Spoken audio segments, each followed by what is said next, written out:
Immediately after President Trump announced he was pulling out of the U.S. Paris Climate Accord agreement, dozens of governors and mayors across the country formed an alliance, not just to denounce the president's decision, but to find ways to keep this accord alive within their borders. Connecticut Governor Dan Malloy, a Democrat, is joining us now. He's among the governors promising to uphold the Paris Accord in his state. Governor, thanks for being with us. During a phone call with reporters, you said, quote, "Our president effectively signed the death warrants of individuals who will die because we will not make progress on climate change." That's a pretty strong statement, stronger than what we heard from other governors on that call to reporters.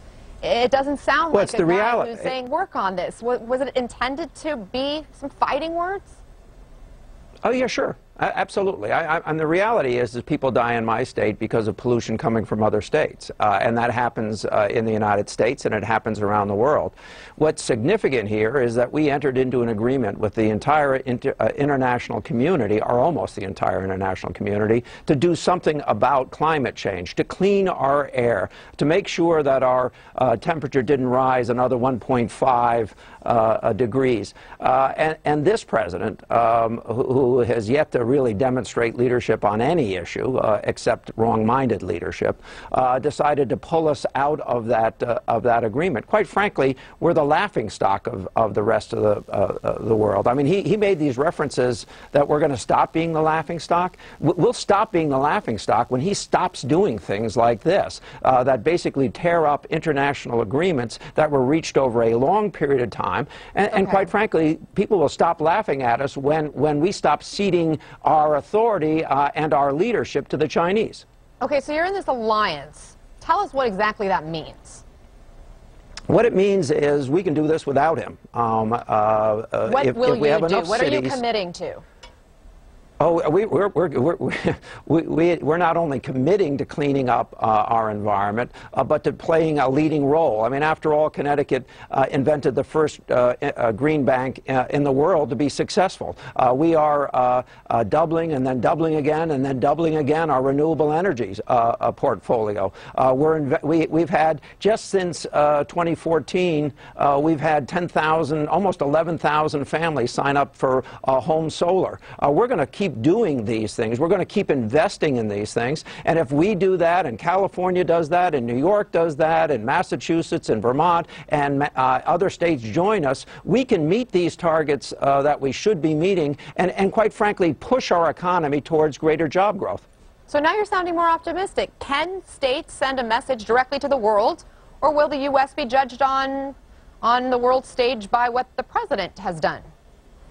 We will, in the short run, unfortunately, be judged on the missteps of our president. What I'm hoping for is that people outside of our country hear our voices, that the American people are committed to playing a role in cleaning up our environment and slowing climate change, and hopefully eventually reversing climate change as we know it.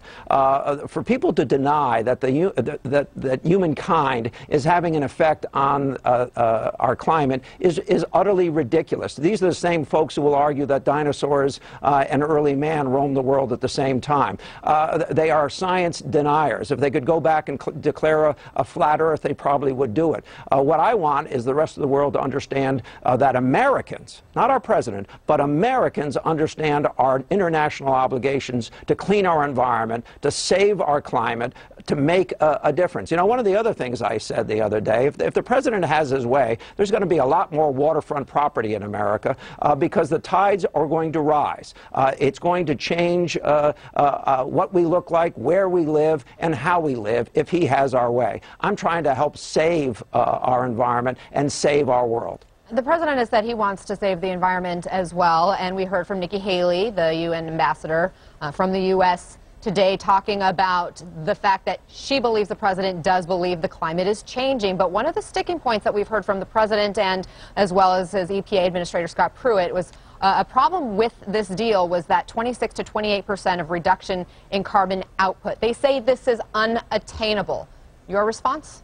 Of course it's attainable. And by the way, it will create jobs. I honestly, first of all, let's hear from the president what he thinks the human impact is on the environment and on climate change.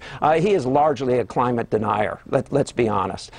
Maybe some people around him want to use different verbiage, but that's where he is. Of course, if humankind can have an impact negatively, we can have an impact positively. We can clean up our environment. We can use different fuels. We can conserve more energy, because that's where a lot of our pollution is coming from. We can drive cleaner cars and ultimately perfectly clean cars with respect to carbon emissions. If we do those things in the United States, with really only 5% of the world's population, creating a much more significant portion of the world's pollution, if we do that, then we're showing the way, and we're demonstrating leadership, and we're creating far more jobs than he talks about keeping in the carbon business. I mean, let's be honest. Exxon says we should do these things. The corporate community says we should do things. Right. Americans know we should do things. You're right. There were a lot of CEOs and a lot of businesses who had advocated to stay in the Paris Climate Accord. Now you and those businesses are all reacting in a way to try to improve the climate, which is a good thing all around. Governor Malloy, thank you very much.